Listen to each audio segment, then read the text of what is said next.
घटना चक्र में आपका बहुत बहुत स्वागत है। सबसे पहले आज का एजेंडा। भूमि अधिग्रहण के खिलाफ संसद से सड़क तक विरोध जारी। कांग्रेस ने भी राहुल के बगैर जंतर मंतर पर किया प्रदर्शन। और राहुल गांधी की छुट्टी को लेकर अटकलों का बाजार गर्म। उत्तराखंड में राहुल की मौजूदगी को पार्टी ने किया खारिज। सबसे पहले बात करते हैं भूमि अधिग्रहण को लेकर विरोध पे। कांग्रेस पार्टी ने आज जंतर मंतर पे विरोध किया, संसद में भी विरोध जारी रहा। सबसे पहले आपको हम वही दिखाते कि कांग्रेस के नेताओं ने आज भूमि अधिग्रहण को लेकर क्या कहा। दीपेंद्र हुड्डा के इस बयान को आप सुनिए, जो लैंड बिल को लेकर कांग्रेस ने दिया। क्या होगी आप लोगों की? जैसे मैंने कहा कि संसद के अंदर से सड़क तक, खेत खलिहान से लोकसभा के पटल तक हम पुरजोर घोर विरोध इस बिल का करने जा रहे हैं। राज बब्बर साहब ने भी प्रधानमंत्री नरेंद्र मोदी पर निशाना साधा भूमि अधिग्रहण बिल को लेकर। मैं पूछना चाहता हूं नरेंद्र दामोदर दास मोदी से, अरे तू क्या जानता है? तू 4.5 करोड़ की बोली लगवाकर सूट बेचना जानता है। तू 4.5 करोड़ की बोली लगवाकर सूट बेचना चाहता है। ये वो किसान बेटा है जिसका बेटा हमारी सीमाओं पर शहीद होता है, सीमाओं की रक्षा करने के लिए। ये कांग्रेस के नेता राज बब्बर, उनके बयान को आप सुन रहे थे। हालांकि जो शब्दों का इस्तेमाल किया गया, ये भी एक कांग्रेसी किस तरह से प्रधानमंत्री पे किन शब्दों का चयन करते हैं, ये चर्चा का अलग विषय है। लेकिन सबसे पहले आपको हम बता दें, हमारे साथ है सुनील चोपड़ा जी, सीपीएम के नेता है। हमारे साथ दिनेश जी हैं, भारतीय जनता पार्टी के पक्ष रखने के लिए। हमारे साथ हैं जेडीयू के नेता मिथिलेश जी और वरिष्ठ पत्रकार पुष्पेंद्र कुलश्रेष्ठ। सबसे पहले आपसे ही प्रतिक्रिया चाहेंगे दिनेश जी। लगातार इस पे विरोध भी हो रहा है और आपके तरफ से, प्रधानमंत्री के तरफ से ये भी कहा जा रहा है कि ये भ्रम जो फैलाया जा रहा है उसको रोके, मिथ जो फैलाया जा रहा है उसको रोके।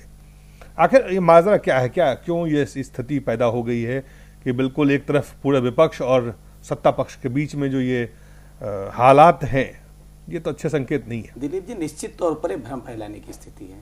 मुझे समझ में नहीं आ रहा है जो लोग विरोध कर रहे हैं जी, वो सचमुच राष्ट्रीय हित में विरोध कर रहे हैं कि वोट बैंक के कारण विरोध कर रहे हैं। उसका कारण कि 2013 में जब कांग्रेस सरकार द्वारा, जो यूपीए की सरकार थी, जब भूमि अधिग्रहण बिल लाई, उसके बाद जो एनडीए के शासनकाल में जो बैठक हुई, जिस बैठक में लगभग 32 राज्यों के मुख्यमंत्री उसमें शामिल हुए। ये आप नरेंद्र मोदी की सरकार के समय 8 महीना के पहले की बात? जी, जिसमें हुए माननीय नितिन गडकरी जी की अध्यक्षता में जो बैठक हुई, उसमें सभी दल के मुख्यमंत्री शामिल हुए। उसमें कांग्रेस के मुख्यमंत्री, नाम लेके मैं बता सकता हूं, उन्होंने लिखित में दिया कि हमको इस भ्रम की स्थिति से मुक्त कराइए। मैं ये कह रहा हूं, क्या लिख के दिया, किससे मुक्ति चाहते थे? नहीं, जैसे कि अगर आपको, क्योंकि किन क्षेत्रों के लिए क्या क्या प्रावधान किए गए हैं लैंड एक्विजिशन बिल के, मुझे लगता है कि लोग बिना पढ़े लिखे उस पर विरोध जताना शुरू कर दिए हैं। आप अगर सिर्फ वोट की राजनीति करना चाहते हैं तब तो ठीक है, लेकिन जैसे आपने कहा जी, आप जो बात कह रहे हैं मैं आपके पास लौटना चाहता हूं। लेकिन पहले जो भूमि अधिग्रहण कानून है, यूपीए और एनडीए के बीच में जो क्या अंतर क्या है, ये हम ग्राफिक्स के जरिए आपको बताना चाहते हैं कि यूपीए और एनडीए कि जो भूमि अधिग्रहण कानून जो है, जिसमें आपने बिल पेश किया है, यह यूपीए निजी परियोजनाओं के लिए 80% पीपीपी परियोजनाओं के लिए 70% लोगों की रजामंदी, किसानों की रजामंदी होनी चाहिए। पहली बात है जो यूपीए के कानून में था। अभी आप जब ये बिल पेश किया, उसमें है कि औद्योगिक कॉरिडोर, सस्ते घर, ग्रामीण क्षेत्र और रक्षा परियोजना और पीपीपी प्रोजेक्ट्स के लिए रजामंदी जरूरी नहीं है। जी, वही मैं कह रहा था। ये आपको लगता है कि ये भ्रम की स्थिति है? इसमें भ्रम है, इसलिए भ्रम है कि आप जो कह रहे हैं कि उसमें आवश्यकता नहीं रजामंदी की। अगर मुझे बताइए कि जिन चीजों का वर्णन आपने किया, अगर रक्षा क्षेत्र के लिए औद्योगिक कॉरिडोर के लिए आपको जमीन चाहिए जिसमें किसानों की रजामंदी नहीं होनी चाहिए। आप वहीं आ रहा हूं जो आप पूछ रहे हैं सवाल। अगर मान लीजिए रक्षा क्षेत्र के लिए आपको आवश्यकता है जमीन की, तो क्या वो नहीं लेनी चाहिए? दूसरी चीज, क्या सिर्फ उसको पॉइंटेड नहीं किया जाना चाहिए रक्षा क्षेत्र में किन चीजों के लिए आपको चाहिए? क्या वो रक्षा क्षेत्र में उद्योग लगाने के लिए चाहिए? क्या रक्षा क्षेत्र में बाहर से जो उद्योगपति आएंगे उसके लिए जमीन चाहिए? आपको क्या पॉइंटेड जवाब नहीं होना चाहिए चीजों का? नहीं, बिल्कुल पॉइंटेड जवाब है। देखिए, दो चीजें हैं। जब आप अपने हित के लिए कोई काम करते हैं, व्यक्तिगत हित के लिए काम करते हैं, पार्टी के हित के लिए काम करते हैं, तब तो प्रश्न बनता है। लेकिन जब आप राष्ट्र हित के लिए कोई काम करते हैं, निश्चित तौर पर किसान का हित अलग नहीं, शामिल नहीं है दिलीप, उसमें किसानों की हितों की अनदेखी जरूरी है। जनता राष्ट्र पार्टी हित, से दिनेश जी, नहीं, आपका जो सवाल है, भारतीय जनता पार्टी से ज्यादा किसान हितैषी सरकार कौन है? ये क्या इन चीजों को देखने के बाद ही आप कहेंगे ये? जी, और भी प्रावधान है। पहले मैं सारे प्रावधान को आपको बता देना चाहता हूं। दूसरा, परमाणु ऊर्जा, जी, रेलवे, जी, स्पेशल इकोनॉमिक जोन समेत 16 कानूनों के तहत दायरे में अधिग्रहण होगा। ये यूपीए में था। आप रेलवे, स्पेशल इकोनॉमिक जोन समेत 13 कानूनों के तहत मुआवजा पुनर्वास को लाभ के दायरे में लाया गया। भूमि अधिग्रहण से पहले सामाजिक प्रभाव का आकलन जरूरी था। राष्ट्रीय सुरक्षा, रक्षा, ग्रामीण क्षेत्रों की परियोजनाएं, औद्योगिक कॉरिडोर के लिए अब यह जरूरी नहीं रह गया। सोशल इंपैक्ट असेसमेंट, बहुफसलीय उपजाऊ जमीन का अधिग्रहण खास स्थितियों में हो सकता था, ये पहले था। अब है राष्ट्रीय सुरक्षा, रक्षा, ग्रामीण क्षेत्र परियोजना, औद्योगिक कॉरिडोर के लिए अधिग्रहण जो है भूमि मुमकिन है। अब उसके लिए आपको बहुफसलीय जमीन को सब आप सुन लीजिए पूरा चीज। ग्रामीण भूमि का मुआवजा बाजार से 4 गुना और शहरी जमीन का 2 गुना, इसमें कोई बदलाव नहीं हुआ है। जबकि इसके विपरीत जो होता है उन चीजों को हम आपको बताना चाहेंगे बाद में। 5 साल में प्रोजेक्ट शुरू ना करने की सूरत में जमीन वापसी करनी होगी। अभी अधिग्रहण के बाद प्रोजेक्ट शुरू होने की कोई समय सीमा ही आपने तय नहीं किया है। जमीन एक बार चली गई तो चली गई। ये नियमों की अनदेखी करने वाले अधिकारियों पर कार्रवाई की जा सकती थी। अभी भूमि अधिग्रहण से जुड़े अधिकारी पर कार्रवाई का प्रावधान ही हटा दिया गया है। पीड़ित अधिग्रहण मामले में कोर्ट में जाके अपील कर सकते थे। अधिग्रहण मामले में इजाजत के बिना अब कोर्ट नहीं जा सकते। ये कौन सा किसान के हितैषी आप बन गए अचानक से? जो चैंपियन कर रहे थे आप यूपीए सरकार 2 के समय में संसद में, वो सारे चैंपियन चुप हैं और आप कह रहे हैं कि आपके किसान हितैषी आपके कानून हैं। नहीं, बिल्कुल। और ये विरोध कर रहे हैं वो आपको समझ में नहीं आ रहा है। उत्तर ले लीजिए आप। निश्चित तौर पर मुझे बताइए कि अगर देश हित में कुछ चीजें आपको डेवलपमेंट करनी है तो आप क्या किसी के बहकावे में किसी भी मुद्दे पर अगर सहमति बनकर आप कोई जमीन लेते हैं और वहां पर इस तरह यहां तो सहमति का प्रावधान ही नहीं है। परमाणु संयंत्र हो चाहे रेल परियोजना, नहीं, सहमति का प्रावधान ही नहीं है। जब दिलीप साहब, जब सहमति क्यों आप कह रहे हैं? जब भी आप जमीन लेंगे तो उसमें इस तरह की कोई बात ही नहीं है। ऐसा थोड़ी है कि आप जहां चाहेंगे वहीं जमीन ले लेंगे। जहां आपको परियोजना की आवश्यकता होगी कानून तो वही कह रहा है। आप सिर्फ जमीन दे दीजिए, एक बार जमीन दीजिए और दूसरी बार आप कोर्ट में चले जाइए तो कोर्ट में आप जा नहीं सकते। ठप कर देना चाहते हैं। मुझे लगता है इसमें सबसे बड़ा पॉइंट है कि मैं आपसे एक सवाल पूछना चाहता हूं कि क्या जी कोर्ट आप जा नहीं सकते। आप जा नहीं आपके पास आता हूं, आपके पास आता हूं। नहीं, मैं ये कह रहा हूं, एक चीज मुझे बताइए कि अगर बॉर्डर पे कहीं आपको सेना के लिए कुछ बनाना, वहां निर्माण करना है और वो आवश्यक है, तो आप क्या कोर्ट जाकर यहां सेना की बात पे कौन सा औद्योगिक कॉरिडोर बना रहे हैं? आवश्यकता है, आपको बिजली घर स्थापित करना है, एक बार आपने जमीन लिया लेकिन आप कोर्ट चले गए। और दिलीप जी, उदाहरण के तौर पर आप लाखों परियोजनाएं देख सकते हैं जो कोर्ट के नाते पेंडिंग पड़ी हुई है। आप सड़क देख सकते हैं कि आधी सड़क बनी हुई है और 100 मीटर सड़क जो है खाली है। क्यों? उस पे स्टे है। आप देखिए, ये क्या स्पेसिफिक नहीं होना चाहिए? अगर आप जो बातें आप कह रहे हैं, लेकिन क्या बिजली कंपनियों को अपना अगर प्रोडक्शन करना है तो उसके लिए किसानों की जमीन लेने की पूरी तरह से छूट होगी। वहां किसान चाहे सहमति दे न दे, क्या यह जरूरी है? क्या औद्योगिक कॉरिडोर बनाने के लिए किसानों की सहमति, उनके सहमति बिना जमीन लेना जरूरी है? क्या उनको कोर्ट में जाने के लिए अधिकार का हनन करना यह जरूरी है? क्या आप उसके जो उपजाऊ जमीन है, मल्टी क्रॉप, वो लेना जरूरी है? सवाल यहां पे उठ रहा है, विरोध यहां पे हो रहा है। सवाल आपका जायज है, लेकिन मैं कह रहा हूं कोई भी जब परियोजना बनती है तो उसकी तो सर्वे होती है ना। बिना सर्वे के तो सर्वे हटा दिया, सर्वे हटा नहीं, आप हटा क्लास दिए हैं कह रहे हैं, लेकिन आपको कहीं मकान भी, स्ट्रक्चर भी खड़ा करना है तो आपको मैप बनाना पड़ेगा ना। बिना मैप बनाए हुए कैसे आप स्ट्रक्चर खड़ा कर लेंगे? यहाँ मेरा एक सवाल है आपसे दिनेश जी, चूंकि ये जो विरोध है, सोशल इम्पैक्ट चलिए विपक्ष की बात छोड़िए, किसानों की आप हितैषी की होने की बात कर रहे हैं, तो क्या किसानों के जमीन पे किसानों का हक नहीं हो करके और जिस तरह का ये कानून है उसमें आपको लगता है कि किसानों की हितों की रक्षा होगी? निश्चित तौर पर होगी दिलीप जी, होगी, निश्चित तौर पर होगी। और मैं आपको विश्वास दिलाता हूं, किसी भी किसान के नाते जो लोग बात कर रहे हैं, जो बहकावे में मान लीजिए अन्ना हजारे जी धरना दे रहे हैं, इस भारतीय लोकतंत्र में किसी को भी धरना देने का अधिकार है। मैं धरना और बात कह रहा हूं, जो लोग विरोध कर रहे हैं, अभी कांग्रेस के साथियों को आप दिखा रहे हैं, उनकी पार्टी के नेता ही खुद ही पार्टी में विश्वास नहीं चले गए हैं। कम से कम आज जिसकी चर्चा आप कर रहे हैं, आज वो पार्लियामेंट में होते तो शायद कुछ अच्छी बातें इस भूमि अधिग्रहण बिल के बारे में कहते। जो लोग चले गए हैं, जो लोग बातें कह रहे हैं, उनका तो सुन नहीं रहे, क्योंकि उनके मुख्यमंत्रियों ने लिख के दिया है जी। और आप विरोध, किसी ने लिख के नहीं दिया, कानून के लिए नहीं, इसका विरोध हुआ चोपड़ा जी, कानून चोपड़ा जी, एक सेकंड में दिनेश जी से एक सवाल पूछना चाहता हूं। कानून के लिए किसी ने कुछ नहीं लिखा। आपने अभी तक 3 बार कोट किया कि कांग्रेस के मुख्यमंत्रियों ने, कांग्रेस के नेताओं, कांग्रेस की ये दुर्गति क्यों हुई?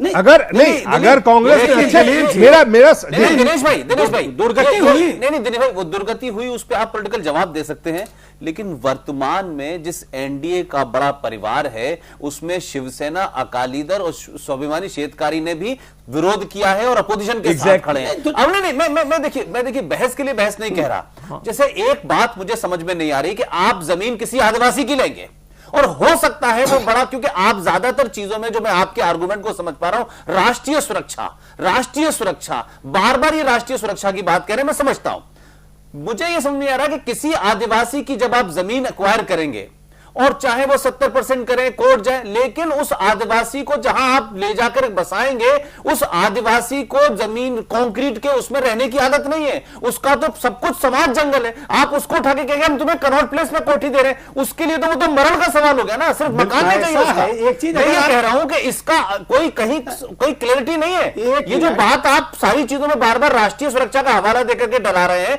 राष्ट्रीय सुरक्षा के नाम पे आप साफ साफ कहिए कि चाइना बॉर्डर पे कलिम्पोंग नाम की एक जगह है और उस कलिम्पोंग के अंदर कोई एक प्रोजेक्ट है और वो प्रोजेक्ट रक्षा महत्व का है। ये बात जैसे स्पेसिफिक आई है ऐसे स्पेसिफिक बताइए आपको। और उस प्रोजेक्ट को पिछले 2 साल से लटका हुआ है क्योंकि वो जमीन एक्वायर सरकार नहीं कर पा रही है। तो आप अगर देश को ये बताएं कि भाई हमको बॉर्डर के ऊपर या कहीं खास जगह, या ये जो मल्टी क्रॉप की बात हो रही है इसकी जगह इस देश में बंजर जमीन पड़ी है, आप उसको एक्वायर कीजिए। सवाल यह है कि जिस तरीके से स्वीपिंग स्टेटमेंट आप दे रहे हैं, या सरकार ने इसके अंदर जो जैसे कह सकते हैं कि अमेंडमेंट्स किए, वो ये समझ से बाहर हो रहे हैं कि आप हर तरफ से हाथ क्यों काट रहे हैं। ये पहली बार मैं देख रहा हूं कि किसानों के नाम पे आपके तो गृह मंत्री, आपके तो कई मंत्री ऐसे हैं जो खेती से निकल के आए। मुझे नहीं समझ में आ रहा कि 2013 में सुषमा स्वराज, राजनाथ सिंह, अरुण जेटली सबने अपने अमेंडमेंट्स दिए थे, सरकार ने मान लिए थे, और आपके नेताओं का कहना था ये इतना बढ़िया बिल है कि इससे बढ़िया बिल नहीं हो सकता। तो भाई 8 महीने में वो बिल आपको ऐसा लगा कि उसमें तो तमाम सारी चीजें आज आप निकाल रहे हैं। मैं अन्ना का विरोध और राजनीतिक पार्टियों के विरोध को जस्टिफाई नहीं ठहरा रहा हूं, उनके अपने भी एजेंडे हैं और वो कितने किसान के समर्थक हैं ये भी सबको पता है। लेकिन इस तरीके से बार बार रक्षा का हवाला देकर के आप सारी बातों को खारिज करें, ये ठीक नहीं लगता मुझे। नहीं, लेकिन आप जो कह रहे हैं कि मान लीजिए हमने ये कहा कि सबके लिए घर देने की बात है, तो सबके लिए घर तब होगा जब जमीन होगी ना। और दूसरी चीज आप जिसकी बात कर रहे हैं कि जब वो विस्थापित होते हैं, आप अपना दिल्ली के एक उदाहरण यही ले लीजिए। आप दिल्ली में बैठे हुए हैं, दिल्ली में जितनी जमीनें अधिग्रहित हुई हैं, क्या वहां के किसान मर रहे हैं? हमको लगता है सब संपन्न है। आप चाहे नोएडा, ग्रेटर नोएडा, गुड़गांव आप देख लीजिए, उसका उदाहरण है। मैं यही हमें एक छोटा सा ब्रेक लेना पड़ेगा दिनेश जी, हम एक छोटा सा ब्रेक लेते हैं, ब्रेक के बाद जल्द वापस लौटते हैं।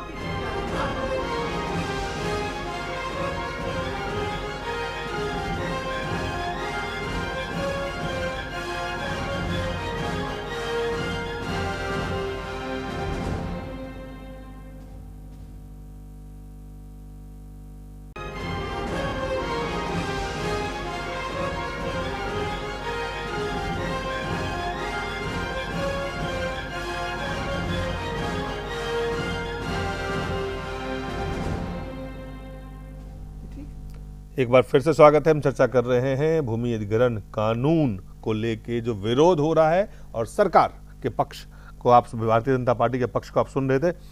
सुनील चोपड़ा जी, आपने दिनेश जी को सुना, उन्होंने कहा कि आप विकास विरोधी हैं, आप राष्ट्रीय हितों की अनदेखी कर रहे हैं, आप किसानों को हित में नहीं है, ये विरोध जो है आपकी सियासत है। इनका राष्ट्रीय हित अजीब तरह का है जिसमें 3 लाख किसान ने आत्महत्या कर दी है। इनका राष्ट्रीय हित अजीब तरह का है जिसमें कि जो आपके अधिकार थे पहले कानून में, 1894 के कानून में भी पब्लिक पर्पस का मतलब था कुछ, आज प्राइवेट और अंग्रेजों के द्वारा बनाए, हाँ, उन कानूनों से भी ये पीछे हट चुके हैं। तो इसके साथ साथ ये जो 5 साल का था, 5 साल इस्तेमाल ना हो तो वापस जाएगा किसान को वो जमीन। आज हम देख रहे हैं 3,500 एकड़ जमीन झज्जर की, वो अंबानी के पास है, 5 साल से कुछ नहीं हुआ है। वो जमीन क्यों नहीं किसान को वापस जाएगी? अभी बावल में जो लड़ाई हुई है, किसानों ने 300-350 एकड़ को रोक दिया है। और आप समझ लो, ये जमीन की लूट दोनों कांग्रेस और भाजपा इकट्ठा मिलकर करती आई हैं। और अगर हम आंकड़े देखते हैं 1993 to 2013, हम देखते हैं कि 13% उपजाऊ जमीन नॉन एग्रीकल्चरल यूज में डुबो दी गई है, जबकि पहले 5 या 6% थी। तो आप समझ लीजिए कि ये रियल एस्टेट लूट रही है, चाहे ये किसी भी पार्टी के रियल एस्टेट एजेंट्स हों। तो आप दिलीप जी, इन्होंने कहा कि 3 लाख लोग इनके शासनकाल में आत्महत्या कर लिए किसान। मैं नहीं समझ रहा हूं कि अभी अभी एनडीए का शासनकाल आया है और किस शासनकाल की बात आप कर रहे हैं? ये शासनकाल में शासनकाल की बात कर रहे हैं, वाजपेयी का शासनकाल भी है, कांग्रेस का भी है, दोनों का है, राहु केतु दोनों का है। अगर किसी के शासनकाल में किसान इस देश का खुशहाल है तो भारतीय जनता पार्टी के शासित राज्यों में जी, अगर इतना खुशहाल है तो उसको जरूरी दिल्ली आना पड़ रहा है। मिथिलेश जी, आप किसान के हितों की बात नहीं कर रहे हैं, आप अपनी सियासत कर रहे हैं, ये कह रहे हैं भारतीय जनता पार्टी के नेता हैं दिनेश जी। नहीं, देखिए, इनका जो मोटो आया है इस बार सरकार की, तुमको समझ में नहीं आती है। आजादी के बाद जो है देश में अगर देखा जाए तो एक ऐसा इंडस्ट्री, उद्योग, इस देश का सबसे बड़ा पॉपुलेशन जिससे उद्योग में बसा हुआ है, लगा हुआ है, उस उद्योग को आज तक के, चाहे वह कांग्रेस पार्टी हो, चाहे वह भारतीय जनता पार्टी हो, इस सबसे बड़ा उद्योग इस देश का है कृषि। यह देश कृषि प्रधान देश है, लेकिन आज तक किसी ने ध्यान देने का काम नहीं किया है। एग्जैक्टली। अंग्रेजों ने 1894 में एक बिल लाया, कानून लाया, भूमि अधिग्रहण कानून। अरे भाई देखिए क्या स्थिति, उसका सेक्शन 4 और 11 आप देखें तो दिल धड़क जाता है। बिल्कुल। आज उससे भी बड़ी भारतीय जनता पार्टी ने आज उससे भी बड़ी दिल धड़काने वाला कानून लाने का काम, बिल लाने का काम किया है।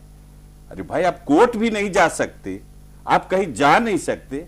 हम लोग भट्टा परसौल की लड़ाई लड़े, एग्जैक्टली, जिसमें हमारे नेता शरद जी भी गए और हमारे नेता केसी त्यागी जी भी गए, और वहां की जो जमीन थी, वह जमीन को जो है कौड़ियों के भाव किसानों से लिया, और 1600 या 700 या 800 के रेट से लिया या 400 के रेट से लिया, जो जैसे हुआ पटा वैसे सरकार जो है वो लिया उस समय जी। और उसको बेचा कैसे?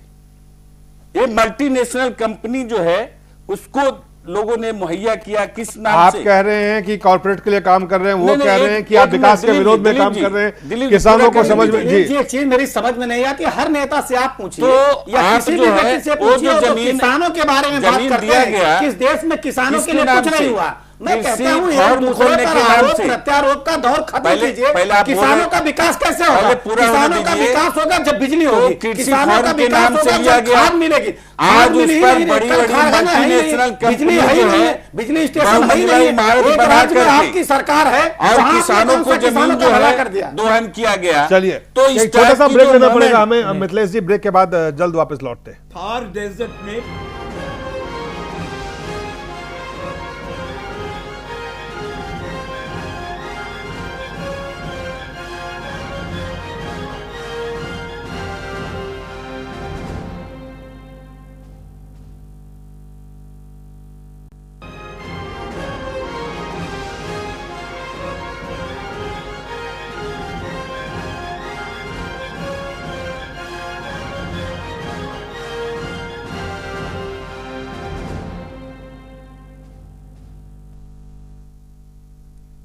आपका बहुत बहुत स्वागत है। एक बार फिर से चर्चा कर रहे हैं भूमि अधिग्रहण कानून जो बिल पेश हुआ है संसद में, उसको लेकर विरोध जारी है। कांग्रेस पार्टी ने आज जंतर मंतर पर विरोध किया। हालांकि उनके नेता राहुल गांधी नदारद थे, छुट्टी पे हैं, लेकिन बाकी नेता सड़क पे उतर गए इस विरोध को लेकर। प्रदीप बालमुचु साहब हैं, कांग्रेस के सांसद हैं, नेता हैं, झारखंड से आते हैं। प्रदीप जी, कांग्रेस, आपने भी एक कानून बनाया, एक नए कानून, नया बिल पेश हुआ है, आप भी विरोध कर रहे हैं तमाम विपक्ष के साथ। ये लड़ाई यहाँ विपक्ष के विरोध तक है या इसके आगे भी ले जाने की आपकी बात है? देखिए, जो लड़ाई शुरू हुई है जी, और ये शुरू अब सड़क से सांसद तक ये लड़ाई जाएगी, और ये सिर्फ कांग्रेस की लड़ाई नहीं है, ये आम आदमी की और गरीब तबके के लोगों की लड़ाई। आपको थोड़ा एग्जाम्पल पर पीछे जाएंगे तो आपको पता चलेगा। हम थोड़ा झारखंड ले चलते हैं आपको। वहाँ एचईसी बनी है, एचईसी बनी, सब लोगों की, गरीब की, आदिवासियों की जमीन गई वहां पर। और आज जिस लोगों की जमीन, एचईसी क्या कर रहा है, उसको मॉल के लिए अलग लोगों को करोड़ों में बेच रहा है। अब वो गरीब बेचारा कहाँ चला गया पता नहीं, उसकी अस्तित्व खत्म हो गई, उसको कुछ नहीं मिला। अब वो कंपनी लगाने के नाम से जमीन ले लिए औने पौने दाम में, और आज उस जमीन को वो करोड़ों में बेच रहा है। तो इस तरह की बातें जो हो रही है, ये सीधी तरह से कहेंगे कि एक तरह शोषण है। ये कहें कि सरकार जो कर रही है, जो मैंने कहा कि जो अधिकार कांग्रेस ने दिया था, उसका कहीं ना कहीं वो गला घोट रही है, और इससे कहीं ना कांग्रेस चुप नहीं रह सकती है। और इसलिए मैंने कहा कि सब लोग, पूरी जनता की आवाज है कि इस जो संशोधन है इसको पूरी तरह से निरस्त किया जाए, और जो हूबहू कानून, जो अधिकार गांव वालों को दिए गए थे, जो पंचायतों को दिए गए थे, जो आम आदमी गरीबों को दिए गए थे, उस अधिकार को पुनः उनको मिले। दिलीप जी, जब कांग्रेस के साथी इस तरह की बात करते हैं तो हंसी आती है। जब हरियाणा में प्रॉपर्टी डीलिंग का काम जीजा जी के द्वारा हो रहा आप भी वही करेंगे? नहीं, तब कहीं, एक मिनट, आप भी वही करेंगे? हम क्यों कर, हम कर ही नहीं रहे। आप करेंगे, धरना दिए। आप क्या कर रहे हैं? आदर्श घोटाले का आदर्श स्थापित हो रहा था इनके शासन काल में, तब आपने प्रदर्शन किया होता, तब आपने क्यों नहीं किया? और इनको डर है, आप घुमा क्यों दिलीप जी, अब इस सरकार के रहते हुए अब इस तरह से प्रॉपर्टी डीलिंग का काम होने वाला नहीं है, सिर्फ किसानों के हित का काम होने वाला है।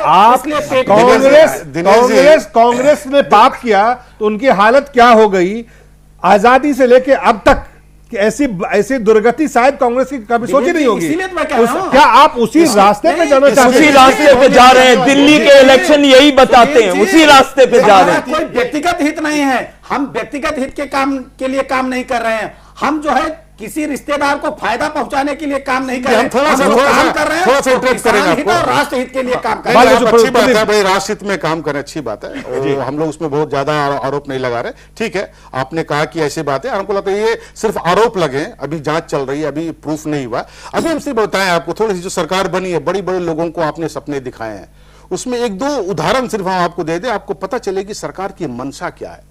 एक तो आपने कहा जो भूमि अधिग्रहण बिल की बात करिए, ठीक है, ये पूरी तरह से आप ये कह सकते हैं कि एक तरह से कॉर्पोरेट की मदद करने के लिए और एक तरह से गरीबों का गला दबाने के लिए ये धीरे से, अब वो भी बोली पार्लियामेंट है, उनको आप बाईपास करके चल रहे हैं, बाईपास करके अध्यादेश जारी करा दिए। इसलिए उसको आपको पता है कि ये गड़बड़ियां होगी, मगर आपको पता है फिर तो आना पड़ेगा, इसलिए चर्चा। और दूसरी चीज है, आपको याद होगा कि कुछ ऐड आए थे आपको 26 जनवरी के समय में, उसमें प्रमिल जो हमारा है कॉन्स्टिट्यूशन का, उसी से सेकुलर शब्द को हटा दिया गया। नहीं सर, मैं इसका नहीं मानूंगा। नो, इस पे आपका दामन साफ नहीं है। आपने भी 2012 में जो किया था वो यही था। आप ये देश को गुमराह न करें। और ये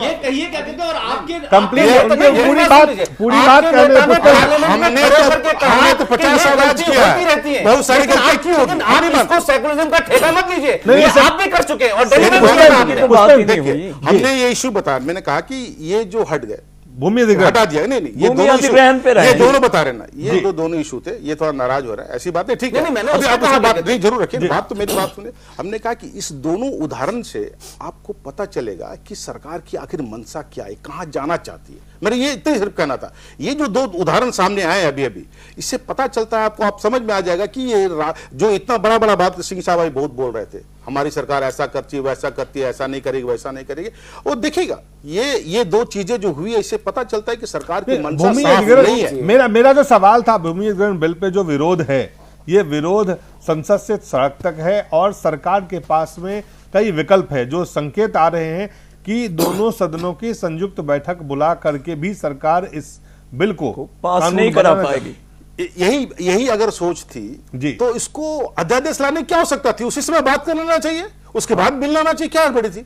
अगर यही सोच थी तो अध्यादेश लाने की आवश्यकता नहीं थी। आप बात कर लेते, पहले बात करके काम करते इसमें क्या करना चाहिए नहीं करना चाहिए। आप बोलते कि कांग्रेस पार्टी की रणनीति क्या है इस वक्त? सरकार को घेरने के बाहर भी आप इस कानून के खिलाफ देखते हैं कि आप काम तक पहुंचाना चाहते हैं और जो अधिकार कांग्रेस ने दिया है उस अधिकार को पुनः उस गरीब लोगों तक पहुंचाना चाहते हैं। दिलीप जी, इनके नेता तो खुद सहमत हैं, इसीलिए छुट्टी लेके चले गए हैं। परीक्षा के समय में कोई विद्यार्थी छुट्टी नहीं लेता है, इसका मतलब चलिए उस पे अलग से चर्चा कर लेंगे। जब इनके आपके मुख्यमंत्रियों ने इस पे आज मैं आपको दिनेश जी, मैं आपसे सवाल पूछूंगा अभी। आप पुष्पेंद्र पत्र की कॉपी ठीक है उस पे मैं आपको पुष्पेंद्र, ये जो कुछ सरकार का जो पक्ष है, बीजेपी का जो पक्ष है, जो विरोध कर रहे हैं, जो उनका पक्ष है, आपने तमाम पक्षों को सुना।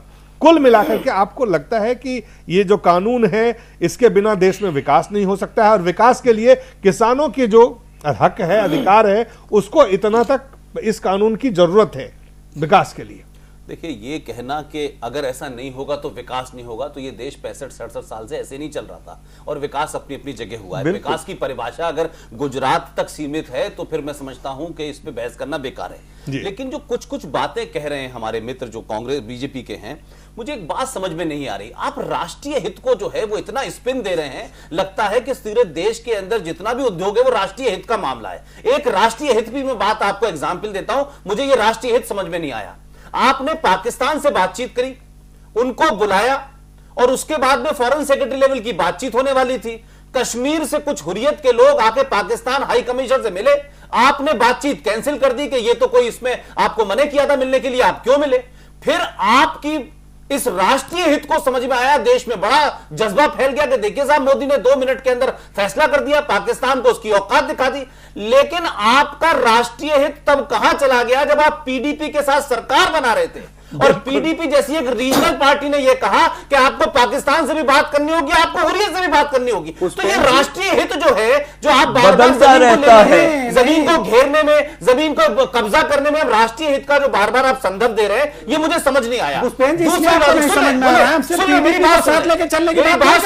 हम तो सबके विकास की बात कर रहे हैं, व्यक्ति का विकास के नाम पे आप जरा अपना मैनिफेस्टो पढ़ें कि आपने इस भूमि अधिग्रहण के सिलसिले में, किसानों के सिलसिले में क्या कहा है, और जो कुछ आप ला रहे हैं उससे उल्टा नहीं है, अंग्रेजों को भी पीछे छोड़ दिया है। और बार बार आप एक बात को रिपीट कर रहे हैं, एक बात आप और रिपीट करते हैं कि देखिए कांग्रेस के मुख्यमंत्री ये कह रहे थे, भाई हमको याद है कि आप जब सरकार में आए थे तो आपने रेल किराए बढ़ाए, और जब उससे तर्क पूछा गया तो आपने कहा कि ये जो रेल किराए का जो प्रपोजल था ये तो कांग्रेस पार्टी का था, उसमें हिम्मत नहीं थी लागू करने की, हमने कर दी। तो मुझे ये समझ में नहीं आया, मुझे दिलीप का आर्गुमेंट समझ में आता है कि भाई क्या कांग्रेस जिन कारणों से बाहर गई थी उन्हीं कारणों को आप पूरा कर रहे हैं। बार बार ये कह रहे हैं कि साहब उनके मुख्यमंत्रियों ने भी इसका विरोध किया था, तो शिवसेना, श्वेतकारी संगठन, अकाली दल जो आपका विरोध कर रहे हैं, उनके बारे में आपका क्या ख्याल है? क्या वो विकास नहीं चाहते? पुष्पेंद्र जी, बिल्कुल सही सवाल आपका। अगर हमारा हश्र वही होगा, अगर वही हम करना चाहते तो हम रिपीट ना करते जाते, हम एक ही बार सरकार के बाद आउट हो जाते हैं। हम रिपीट कर रहे हैं राज्यों में, हम गुजरात में हमने रिपीट किया,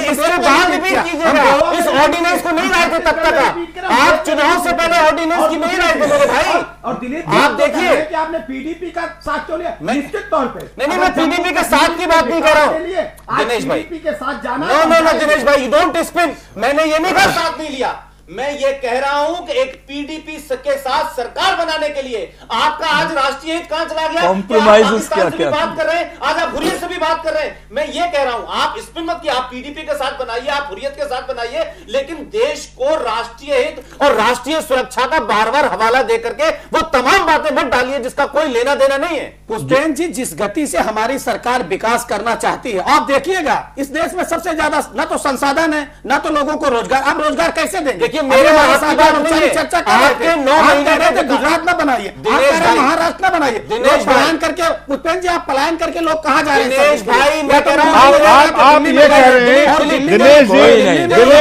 दिनेश जी, आप कह जी मेरे विरोध करने और कांग्रेस और जनता दल और XYZ के विरोध करने को छोड़ दीजिए। आपके विकास के 9 महीने बाद जो विकास पैदा हुआ उससे केजरीवाल निकल के आया है। आप ये मत बताइए कि हमारा हशर होगा, आपका ये हशर होना शुरू हो चुका है। आपने धारा 370 पर यू टर्न लिया, आपने राम मंदिर पे यू टर्न लिया, आपने हुर्रियत पे यू टर्न लिया, आपने पाकिस्तान पे बात करने पे यू टर्न लिया, आपने किसानों के मामले पे यू टर्न लिया, आपने काले धन को कहा ये जुमला है। तो आप इस देश को किस तरीके की राजनीति दे रहे हैं ये भी देश देख रहा है। ये मत कहिए कि हमारा हशर होगा, आपका हशर तो 9 महीने बाद शुरू हो गया। हम जो काम कर रहे हैं ना, वो हम पार्टी के लिए काम नहीं कर रहे हैं, कुछ से आपको फायदा हो या उसको कांग्रेस को फायदा हो या जेडीयू। हम जो काम कर रहे हैं वो हम पार्टी के फायदे की भी काम नहीं कर रहे हैं, हम काम कर रहे हैं कि देश की जनता का फायदा हो। आज जो पूंजीपतियों के फायदे के लिए काम कर रहे हैं आप। चलिए बालमूचू जी, प्रदीप बालमूचू जी, दिनेश सिंह जी, आप भारतीय जनता पार्टी को पक्ष को बड़ी मजबूती से रख रहे हैं कि ये इस देश में रोजगार और विकास के लिए जितना बीजेपी प्रतिबद्ध है उतना तमाम पार्टियां नहीं है, और इस प्रतिबद्धता के कारण ये जमीन अधिग्रहण जो कानून आप ला रहे हैं जिसमें तमाम आपने संशोधन किए हैं बिल में, ये आप लोग क्यों रोजगार विरोधी हैं बालमूचू जी?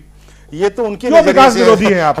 हमारे दिनेश जी, उसके नजरिए में हम लोग लगता है विकास विरोधी। आज तक जो देश जहां तक है आज उसमें सिर्फ और सिर्फ कांग्रेस का योगदान है, यहाँ के लोगों का योगदान है। और आज बड़ी तेजी से हम लोग आगे बढ़ रहे थे। आज ठीक है, आज हम सरकार में नहीं रहे, ठीक है, हमने जो जनता ने जो हम लोग को पनिशमेंट दी हम लोग ने स्वीकार किया, कुछ गड़बड़ियां हुई और गड़बड़ियां को हम लोग ने माना, उसके बाद ये जो दृश्य सामने आया है। मगर हमको लगता है कि आज तक जो चीजें हुई है देश में, आपको लग रहा है कि अगर ये कानून बनाने का प्रयास कर रहे हैं, वो कह रहे हैं इससे विकास में तेजी आएगी।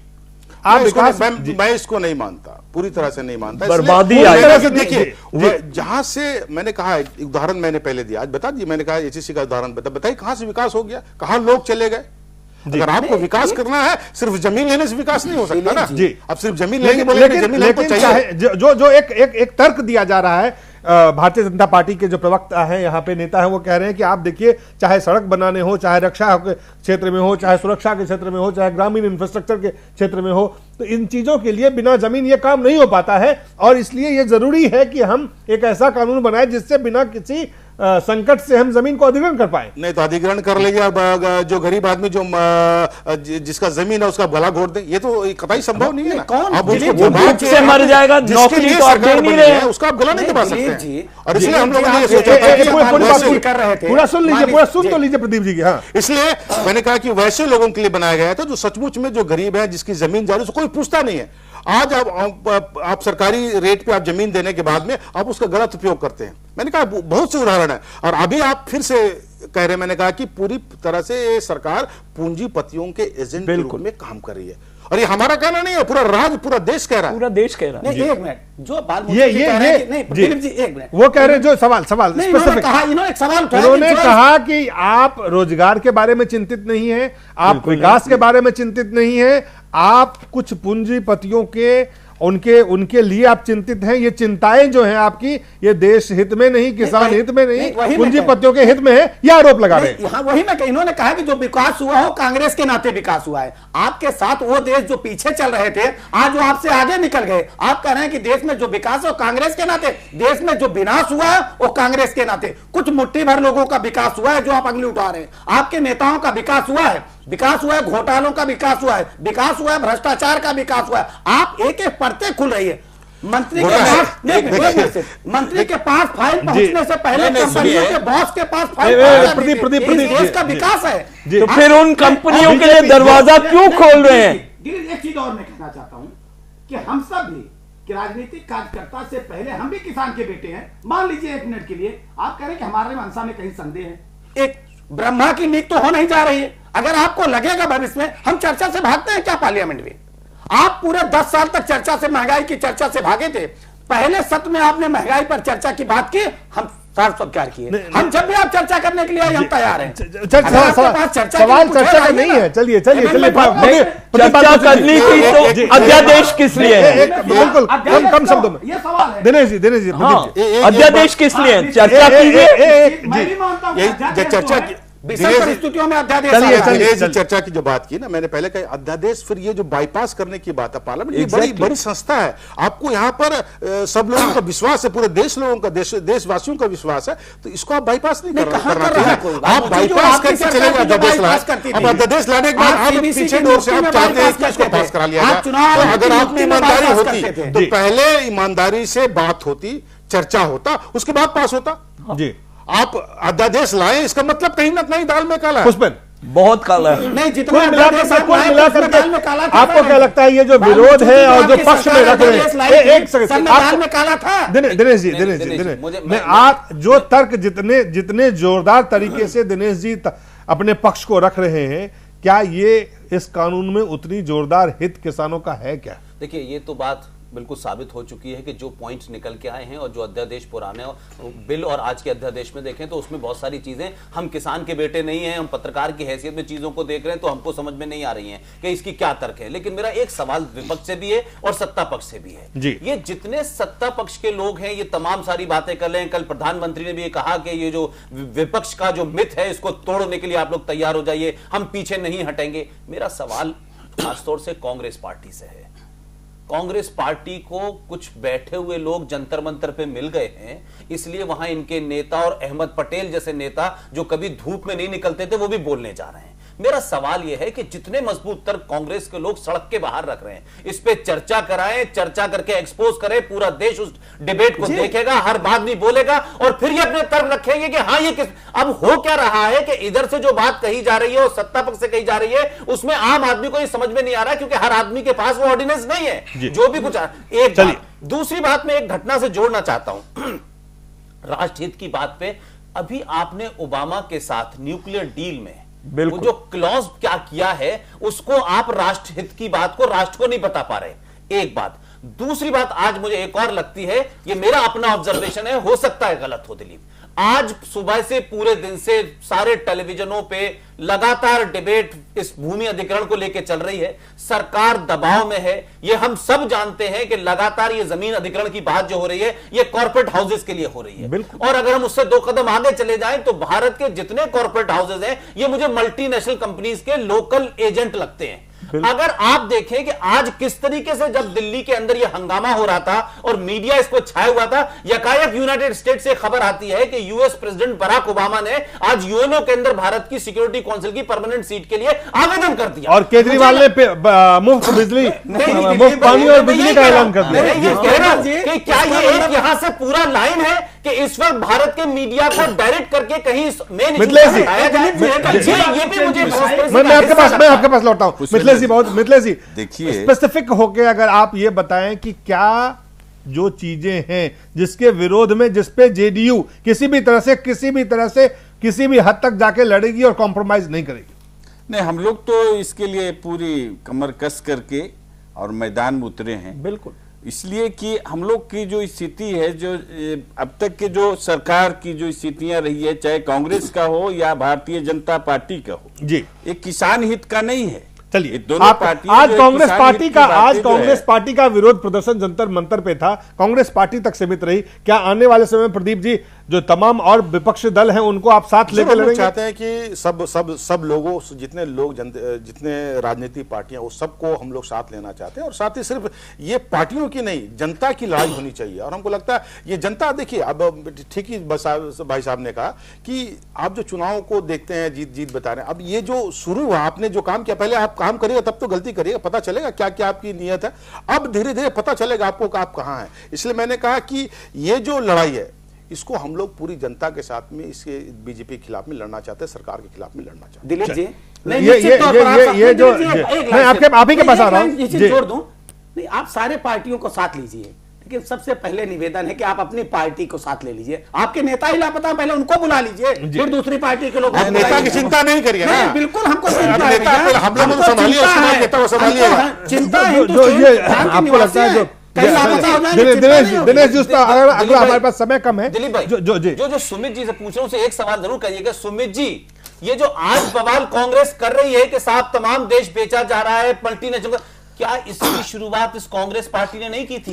क्या मनमोहन सिंह ने वर्ल्ड बैंक और आईएमएफ का गोल का पिट्ठू नहीं बनाया था इस देश को? तो शुरुआत उन्होंने कोई थी, ये अंत तक पहुंचा रहे हैं। तो कांग्रेस पार्टी आज अपने दामन पे ये ना कि हम बहुत पाक साफ हैं और हमने सब कुछ महान कार्य किया है। नहीं, सवाल दामन का नहीं है। जिस तरह कांग्रेस अपना रिट्रीट कर रही है इस इशू पे, उसी तरह बीजेपी को भी रिट्रीट करना पड़ेगा, नहीं तो दिल्ली जैसी मार और प्रांतों में भी खाई जाएगी। जी दिनेश जी, आप जब चुनाव के पहले जब प्रचार, याद है लोकसभा चुनाव आपको याद होगा, और भूमि अधिग्रहण बिल पे किस तरह के बयान थे, क्या थे, आज अचानक से 9 महीने के बाद आपको लगता है कि नहीं, अब जो है भारतीय जनता पार्टी सत्ता में आ गई है, अब भारतीय जनता पार्टी को वो दीनदयाल उपाध्याय के मानव जो सोच था, ह्यूमनिज्म का, वो सोच नहीं है, जो संघ के आज नेता किसान संगठन वो विरोध कर रहे हैं, उसकी परवाह नहीं है। ज्यादातर नेता भारतीय जनता पार्टी के वो खुद कहते हैं, ऑफ रिकॉर्ड कहते हैं कि इसमें ये चीजें अच्छी नहीं हैं। इसके बावजूद भी आप इस पक्ष टेलीविजन पे और मीडिया में और विपक्ष पे हमला करने के लिए जोरदार तरीके से उठा रहे हैं। दिलीप जी, इसलिए मैं कह रहा हूं, इसलिए हम लोग जोरदार तरीके से निभा रहे हैं। अब देखिएगा, मैं यही तो कह रहा हूं ना जी, जैसे ही विकास शुरू होगा, हम कह रहे हैं आज चाहिए क्या? आपको अच्छी शिक्षा चाहिए, अच्छा स्वास्थ्य चाहिए। क्या स्वास्थ्य के लिए लोगों को किसानों का हित, उसमें किसानों के हितों की, आंगनवाड़ी महिलाओं की तनख्वाह तो आपने कम कर दी है, कौन सा विकास कर रहे हो? सुन लीजिए, अधिकारी कर्मचारी 9 बजे आने लगे, 6 बजे जाने लगे, वो सब बातें ठीक है भाई, लेकिन हर गांव में स्कूल हो जाए, हर गांव में शौचालय बन जाए, हर गांव में हॉस्पिटल बन जाए, सारी बुनियादी सुविधाएं हो जाए। गांव में जब किसान ही नहीं रहेगा तो शौचालय से क्या करोगे? रोजगार को रोजगार मिल जाए और किसान अपनी फसलें, किसान का हक, किसान का अधिकार, किसान का हक और किसान का अधिकार। बालमूचू जी जिस राज्य से आते हैं, मुझे जाने का अवसर मिला, उस राज्य में सरप्लस बिजली है। दिलीप जी, उस राज्य में सरप्लस बिजली है कहने को, लेकिन राज्य में लाइट की व्यवस्था नहीं है, सिंचाई की व्यवस्था नहीं। मैं जब झारखंड गया, उसकी हालत देखा तो मुझे तरस तो सरकार भी तो बीजेपी की रही वहां, पहले भी थी, पहले भी थी, लेकिन क्या हुआ? कमी है दूसरी सरकार। प्रदीप बालमूचू जी कुछ कहना चाह रहे हैं? देखिए दिनेश जी झारखंड गए थे, बड़ी अच्छी बात है, और बगल के पड़ोसी राज्य के हैं और हमको अच्छी बात है वो गए थे, मगर उसकी जानकारी की थोड़ी कमी है कि वहां पर बिजली सरप्लस नहीं है, एक बात। दूसरी बात, वहां जो अभी 14 साल हुए हैं झारखंड बनने के बाद, उसमें से करीब 12 साल इन्हीं का राज रहा, इन्हीं के मुख्यमंत्री है। अगर अच्छा किया या खराब किया, अब देख लीजिए क्या क्या राज इसके साथ हमारे साथ से कह रहे हैं, 2 बने थे, छत्तीसगढ़ और उत्तराखंड। देखिए ये लोग में, छत्तीसगढ़ में थोड़ा कुछ है, चलिए मिनरल कुछ है, उत्तराखंड में तो कुछ नहीं है, उसके बावजूद भी दोनों राज्य हमसे तेजी से आगे बढ़ गए और हम लोग वहीं कदम ताल कर रहे हैं, विकास के नाम पे कदम ताल कर रहे हैं। इसका श्रेय किसको जाता है? नहीं, 12 साल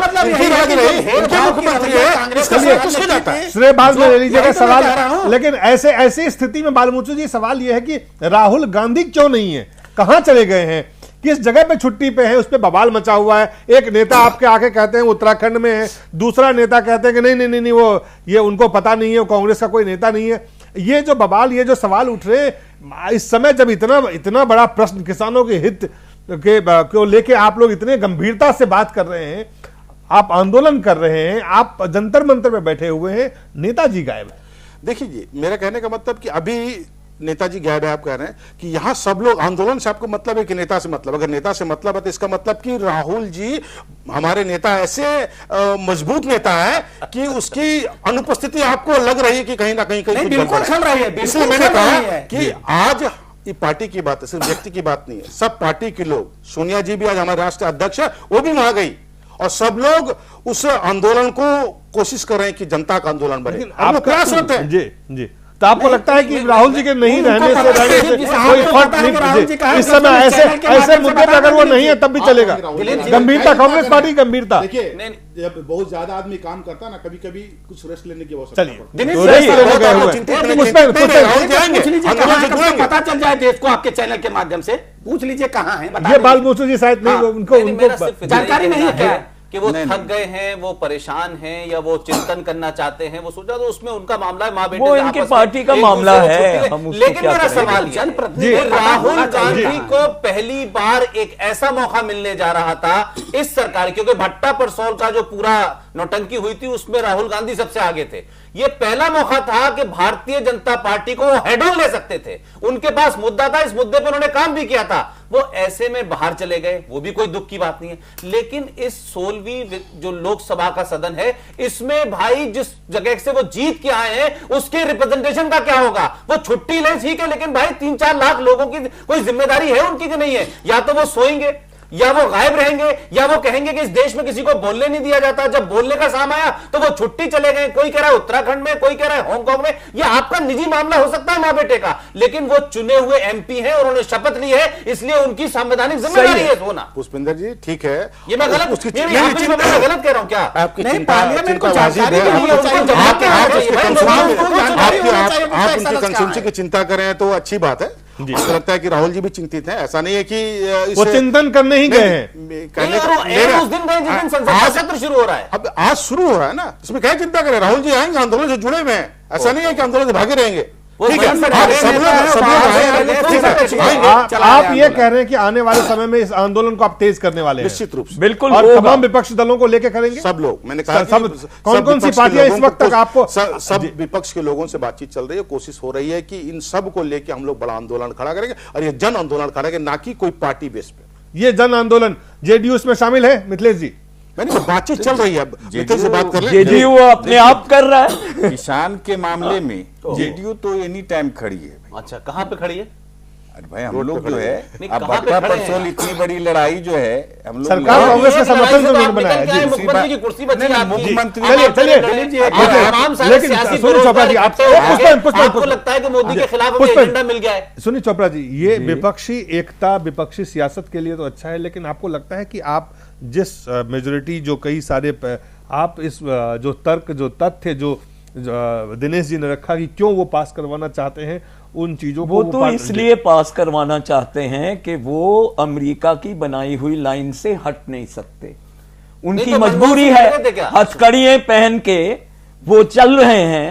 तो जब तक उस हथकड़ी की चाबी नहीं मिलेगी तो उनके हाथ भी मुक्त नहीं होंगे। सुमित जी, तो मेरा ये कहना है, शुक्र करो कि इन्होंने हथकड़ियां पहनी हुई हैं, नहीं तो हिंदुस्तान में और बर्बादी होनी थी, और किसान मरना था, और जमीनें छीननी थी, और देश में पूरी तरह से रोकेंगे, लड़ेंगे। कैसे रोकेंगे? और किसान जो है, और किसान ऐसे लड़ता है, नहीं, पहले किसान ऐसे लड़ता है जैसे कि हमारे पहले कहा गया है, सूरा सो पहचानिए जो लड़े दीन के हेत, पुरजा पुरजा कट मरे कबू न छाड़े खेत। ये होगा। नहीं सुमित जी, लेकिन मेरा सवाल यह है कि अगर बीजेपी की जगह कौन आएगा तो क्या आपको लगता है वो अमेरिका का पिट्ठू और उनकी हथकड़ी नहीं पहनेगा और वो कुछ और कर देगा? ये तो मुमकिन नहीं है, क्योंकि पहले सरकार भी जो मौजूद थी वो भी यही कर रही थी, और न्यूक्लियर डील पे आपने सरकार छोड़ी, लेकिन न्यूक्लियर डील हुई